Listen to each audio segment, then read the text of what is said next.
Salut toi, j'espère que tu vas bien. Aujourd'hui, je poursuis enfin ma série de vidéos, tu sais, où je vais explorer en profondeur chacun des arcanes du tarot.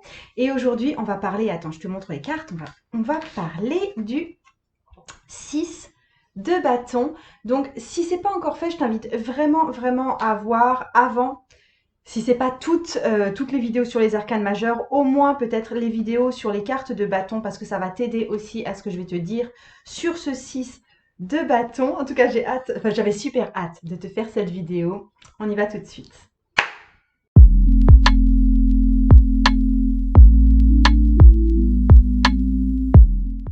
Je vais en profiter comme d'hab pour te montrer les différentes cartes de tarot que j'ai.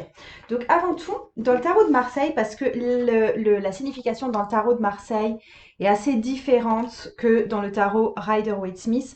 Dans le tarot de Marseille, c'est avant tout une carte de plaisir. Donc en termes de représentation, c'est vraiment une poussée vers l'extérieur, ce 6 de bâton. On a vraiment le centre brûlant et rouge qui s'ouvre de manière très sensuelle là avec ses feuilles aux quatre coins. On a aussi pour la fleur des feuilles courbes et réceptives avec la fleur du bas et des feuilles droites et actives en haut. Donc on est face à une beauté qui est sensuelle, qui est sexuelle. Ici, dans ce 6 de bâton, on a cédé à la tentation et on entre dans l'extase, dans la volupté, dans la joie de créer. Il y a ce truc d'être heureux d'être qui on est, être heureux de faire ce qu'on fait. C'est vraiment l'expression de l'artiste, c'est le travail dans la joie, c'est l'énergie vitale qui peut s'exprimer. On va voir qu'on va retrouver cette forme de joie ici avec le tarot type Rider-Waite-Smith, mais on est moins dans cette sensualité, bien sûr. Si on le voit aussi dans le sens peut-être plus dur du terme, plus négatif du terme, je vais te montrer la carte du tarot initiatique. C'est tomber dans de la sécheresse par excès de narcissisme. Donc, ce serait de répéter toujours la même chose, tu vois, toujours la même œuvre d'art qu'on fait à l'infini, uniquement se faire plaisir, rester dans une forme de superficialité. Je passe à la carte classique du Rider-Waite-Smith, qui est avant tout une carte de victoire. Alors, il peut y avoir une avancée du point de vue du travail, du point de vue de la carrière, d'un point de vue artistique, d'un point de vue même scientifique, si on parle de découverte scientifique majeure. On a cette image des lauriers qu'on voit souvent apparaître dans le tarot, qui représente ici forcément la victoire. On a à peu près la même idée très victorieuse dans le Shadowscape Tarot, tu vois, avec cet homme qui se perche sur une espèce de statue et qui lève ses lauriers en l'air. On a le Tarot of the Magical Forest qui est pareil, il arrive en ville, l'image est vraiment très similaire, tu vois. Il arrive, il est entouré, il porte ses lauriers sur son bâton. On a aussi là dans le Heart and Hands Tarot cette idée de laurier, cette idée d'accueillir la victoire. Donc on est vraiment là-dedans dans cette idée d'être vainqueur de quelque chose. Ça peut être aussi une réussite éventuellement commerciale, hein. Ici, on a, tu vois, la robe rouge du vainqueur qui évoque l'ambition, la robe plutôt verdâtre jaune du cheval qui évoque le profit et le gain commercial.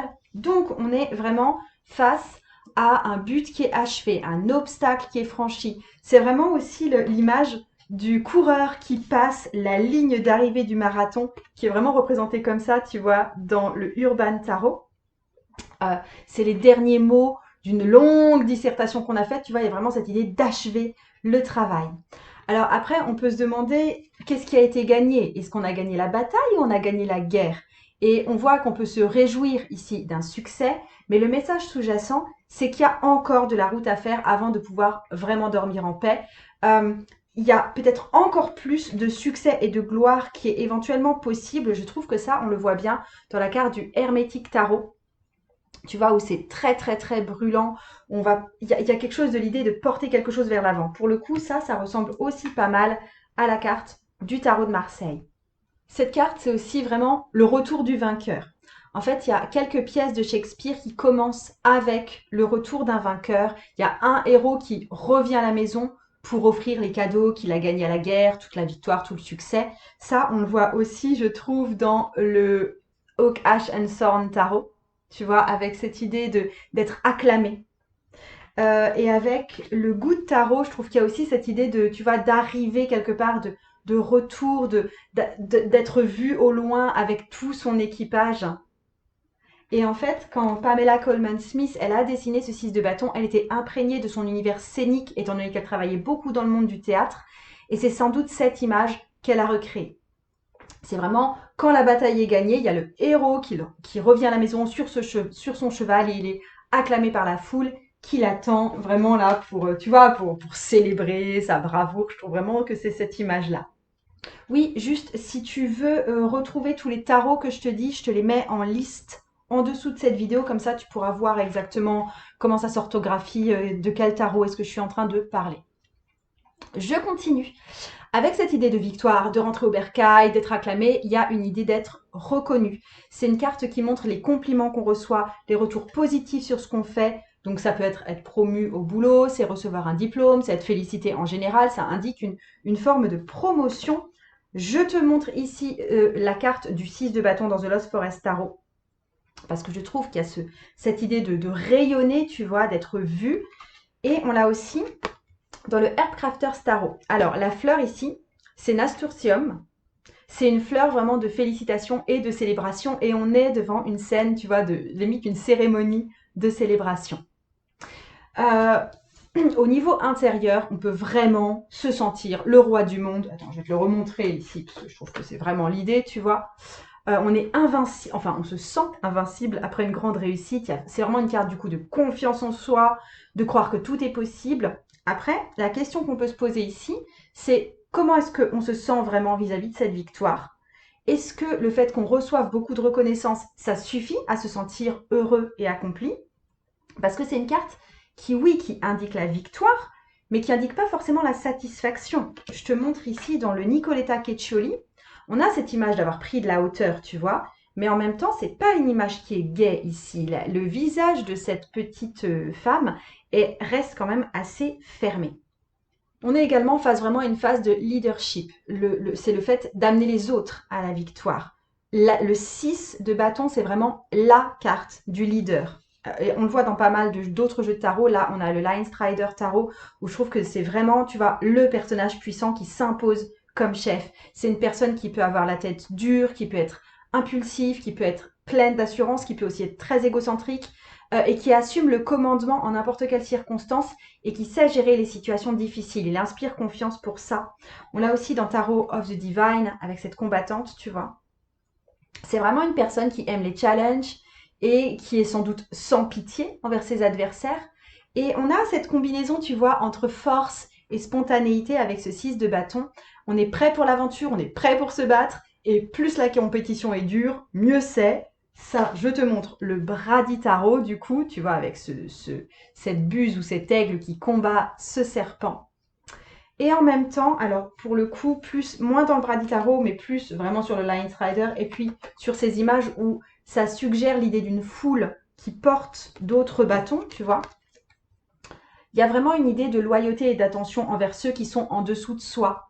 On prend soin de la façon dont on parle aux subalternes, on se préoccupe de ce qu'ils pensent, et ces sentiments sont réciproques, tu vois, la foule accorde son affection, accorde sa confiance. Ça, je trouve qu'on l'a vraiment dans le Marie-El Tarot, tu vois, avec l'ange Michael, qui est le guerrier de Dieu, quelque part, qui vainc le dragon, et qui le fait pour les autres aussi. Et par contre, on peut le voir aussi dans le mauvais sens, hein. Ça peut être un mauvais chef qui va décevoir ses subordonnés, qui va mentir, qui n'est pas sensible aux sentiments des autres, qui se préoccupe seulement du boulot qu'il y a à faire, éventuellement un chef violent, un chef agressif. Donc ça, c'est éventuellement à considérer. Si tu tires les cartes à l'envers, ce sera éventuellement l'image du mauvais chef qui ne prend pas soin de ses subordonnés. On est également dans une carte de bonne nouvelle. C'est la carte du messager du roi. Et les désirs sont couronnés de succès. Je trouve qu'on le voit bien ça dans le Mysticious Tarot. Tu vois, avec... il y a moins cette idée de victoire, mais il y a plus cette idée de j'arrive avec quelque chose qui est beau. Et Waite, quand il a commenté cette carte, c'était vraiment avec l'idée de transmettre cette idée de messager du roi. Un secret transmis d'une personne à une autre. Alors, tu sais qu'ici, j'ai abordé les mineurs un peu à l'inverse. J'ai commencé par le roi, ensuite j'ai fait la reine, le chevalier, le page, et ensuite j'ai fait 10, 9, 8, 7. Maintenant, j'aborde le 6. Donc, j'ai pris plutôt la voie de la, tu vois, du point d'arrivée et d'aller vers la purification. Et effectivement, cette carte, si on la prend dans cette suite-là, tu vois, du 10 vers l'as, c'est vraiment une carte d'optimisme, pardon. On devient ici de plus en plus fort. En se concentrant, enfin, avant sur les cartes d'avant, le 10, 9, 8, 7, on était vraiment très concentré sur les problèmes. Et là, on se concentre de plus en plus sur la joie. On passe de l'attitude très défensive à de l'optimisme jusqu'à l'as où on va finir par s'unir avec le feu qui est donneur de vie. Je trouve que ce truc-là d'aller vers un mieux, tu vois, d'être dans l'optimisme, c'est bien figuré dans le Cosmic Cycle Tarot avec cette idée de Gay Pride. Et en fait, même si la destination n'est évidemment pas encore atteinte, le combattant, il est en train de parier sur sa victoire future. Son optimiste, c'est vraiment ce qui lui sert d'élan pour accomplir le succès qu'il désire et auquel il s'attend en fait. Et il faut se dire que souvent, même si évidemment pas toujours, on a besoin d'une vraie croyance en notre potentiel pour trouver l'énergie d'accomplir ce qu'on veut. Et en plus, cette croyance, elle va donner envie à d'autres personnes de nous suivre, comme dans le 6 de bâton. Je te montre ça dans le Hush Tarot.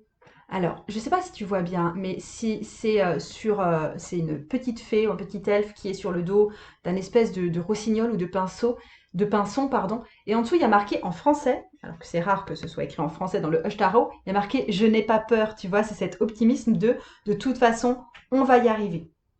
Si on considère par contre que le 5 passe avant le 6, on prend dans l'ordre numéraire 1, 2, 3, 4, 5, 6, et ben on se retrouve le 6 arrive après les batailles qu'on a vues dans le 5 de bâton. Et du coup, on devient dominant et leader, et quelque part, on a raison. Je vois aussi ce 6 de bâton comme une carte de partenariat.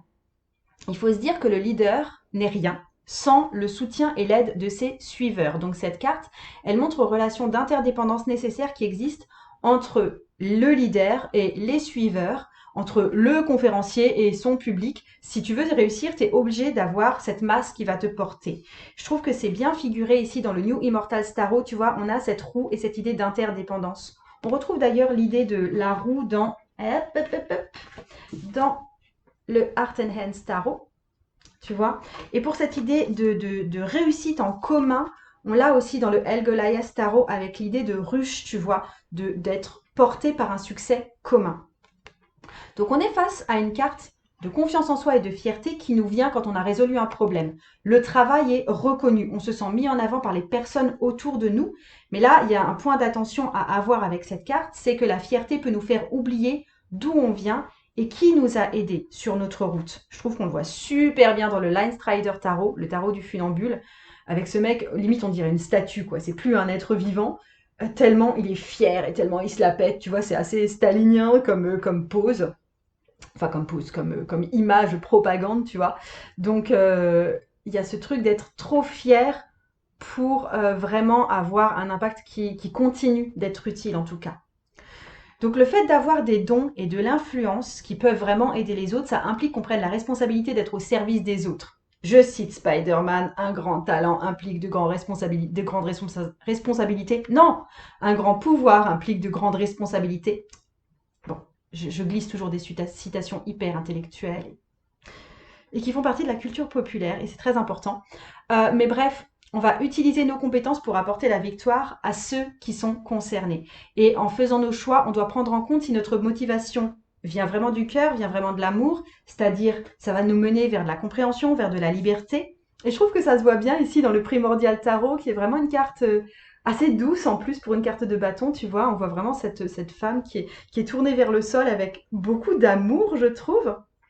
Ou au contraire, est-ce qu'on agit en réaction à de la peur, donc ça va nous pousser plus vers des frontières rigides, tu vois, et de la culpabilité. Et j'en ai fini avec ce 6 de bâton. N'hésite pas à me dire ce que tu en penses en commentaire. N'hésite pas à me dire si tu as d'autres interprétations possibles pour cette carte ou si toi, tu as une autre façon de voir cette carte. Je suis toujours ravie de pouvoir discuter avec vous en commentaire. Je vais m'arrêter là. Si toi, tu veux aller plus loin dans ton apprentissage du tarot, je te mets l'accès gratuitement au module 1 de mon initiation au tarot intuitif. Comme ça va te permettre de voir si la formation est bien faite pour toi, si mon type d'enseignement te va. Parce que dans toutes ces vidéos où je parle en fait des cartes de tarot, c'est une approche très théorique. Je vous dis ce que veut dire la carte en gros. Mais dans l'initiation au tarot intuitif, je vous apprends à faire des tirages et à utiliser vos cartes de tarot, à en faire quelque chose, à en faire un outil complet et concret pour votre vie. Et je m'arrête là. Le tarot peut changer ta vie. Ciao!